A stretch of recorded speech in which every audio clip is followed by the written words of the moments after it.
Hello welcome আয়ত ঘন বা চ্যাপ্টার নাম্বার 4 অফ ক্লাস 10 আমরা করছিলাম, যার আজকে কোষে দেখি 4-এর 5 নম্বরেরটা করে নেব। এর আগে আমরা পরপর করে করে 4 নম্বর পর্যন্ত এসেছি, সেটা ডেসক্রিপশান বক্সে লিঙ্ক পাবে বা চ্যানেলের প্লেলিস্টে গিয়ে পরপর অঙ্ক দেখতে পাবে। এবং এই অঙ্কটা প্রথমে কি বলা হয়েছে বুঝে নেব, তারপর খাতায় করে নেব।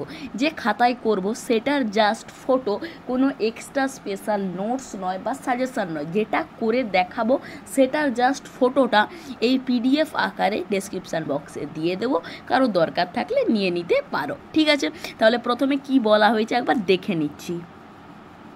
ঠিক আছে, আমরা 5 নম্বর অর্থাৎ আমরা দেখতে পাবো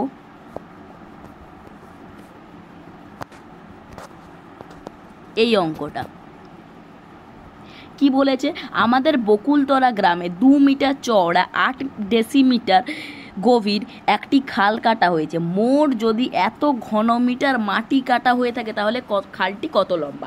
এখানে একটা বিষয় বুঝতে হবে, ঘনবস্তু বা আয়ত ঘন বা ঘনকের ক্ষেত্রে যখন কোনো বস্তুটা থাকবে, মানে বস্তু যখন থাকবে ওটা মাটির উপরেই বসে থাকবে, তার জন্য তখন ওটার আমরা উচ্চতাটা নিব।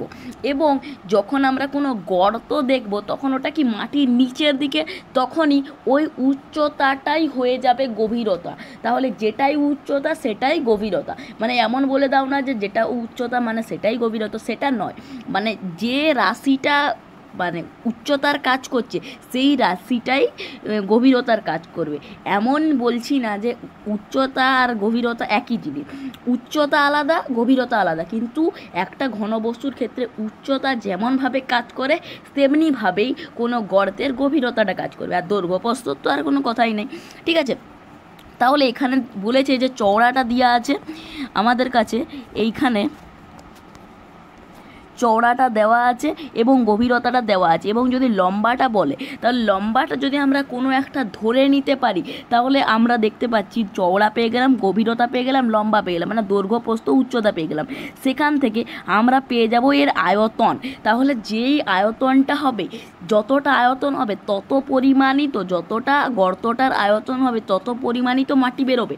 তাহলে যদি মাটি বেরিয়েছে আমাদের 240 ঘনমিটার, তাহলে গর্তটাও অতই ঘনমিটারের হবে, মানে এটাই হচ্ছে ওই যে 3টে রাশির আয়তন হবে। তাহলে এখানে যে বিষয়টা আমাদের দুটো দেওয়া আছে, চওড়া এবং গভীরতা দেওয়া আছে, এবং এই লম্বাটাকে আমরা যে কোনো একটা রাশি দিয়ে, চলরাশি দিয়ে ধরে নিতে পারি, ABCD বা XYZ যা ইচ্ছা ধরতে পারি, এবং ধরে যে 3টা রাশি পাবো তারপর সেটার যদি আয়তন বার করি সেই আয়তনের সঙ্গে এই 240 ঘনমিটার মিলে যাবে, কারণ সেই যে গর্তটা আছে সেটার যত আয়তন হবে সেই আয়তনেই তো মাটি বেরাবে, সেখান থেকেও তো এক্সট্রা মাটি বেরিয়ে যাবে না বা কম মাটি বেরোবে না। আশা করি বোঝাতে পেরেছি যে আমাদের একটা রাশিকে ধরে নিতে হবে, তারপর করলেই বেরিয়ে যাবে। তাহলে করে নিচ্ছি, তাহলে 5 নম্বরেরটা শুরু করে দিচ্ছি। প্রথমে লিখে নেব বিষয়টা কি, এটা না বকুলতলা গ্রামের, আমাদের বকুলতলা গ্রামের খালটির। তাহলে এটাই প্রথমে লিখে দিচ্ছি যে যে আমাদের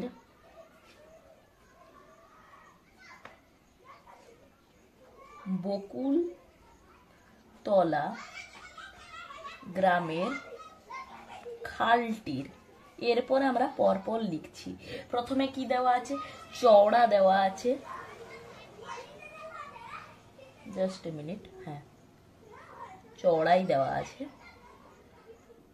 কত দেওয়া আছে আমাদের, দেওয়া আছে 2 মিটার, সরি এরপরে আমাদের দেওয়া আছে গভীরতা, দেওয়া আছে 8 ডেসিমিটার, এবং আমাদের যেটা করতে বলেছে কত লম্বা, তাহলে লম্বাটা আমরা ধরে নিচ্ছি x। যদি x ধরে নিই, কিন্তু x এখানে ছিল না, তাহলে x মিটার লিখলাম, কারণ মিটারই দরকার আমাদের। এবং x যেহেতু ছিল না তাহলে পাশে আমরা ব্র্যাকেট করে লিখে দেব ধরি, মানে xটাকে আমরা ধরলাম, xটা ছিল না। এবার একটা জিনিস, এখানে যেটা আয়তনটা দেওয়া আছে মাটির পরিমাণ সেটাও দেওয়া আছে মিটারে, আর এই দুটো মিটারে আছে, তার জন্য এই ডেসিমিটারটাকে মিটারে পরিণত করছি। আমরা একটু দেখে নিই, মিলি সেন্টি ডেসি, এবং ডেসির পরেই মিটার আছে, মানে 10 দিয়ে ভাগ করতে হবে। তাহলে এটাকে আমরা লিখতে পারি 8/10। এবার এরকমও রেখে দিতে পারি বা করতেও পারি, আমরা রেখেই দিচ্ছি, আবার নাইলে ওখানে গিয়ে করতে হবে। তাহলে 8/10 এটা কিসে চলে গেল, এটা চলে গেল মিটারে। এরপরে যদি আমরা এই গর্তের আয়তন নির্ণয় করি, গর্তের আয়তন সমান তিনটেই গুণ করব, তাহলে 2 × 8/10, এটা হয়ে গেল চওড়া, এটা হয়ে গেল গভীরতা এবং লম্বা হয়ে গেল এক্স। তাহলে এটা করার আর দরকার নাই, এইটাকে রেখে দিব ঘন মিটারে, এটাকে রেখে দিব ঘন মিটারে, কারণ ঘন মিটার হয় আয়তনের একক।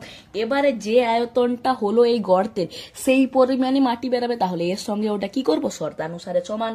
তাহলে শর্তানুসারে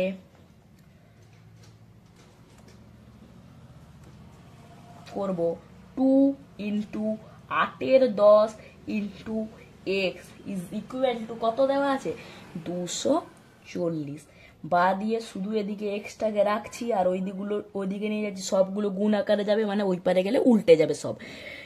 তাহলে 240, নিচে আছে 10, ওপরে গেল, আর উপরে ছিল 2, 8 আর 2 নিচে চলে এলো। কাটাকাটি করছি, 8 3 24, 0 2 15, 15 দুগুণে 30, তাহলে 15 × 10।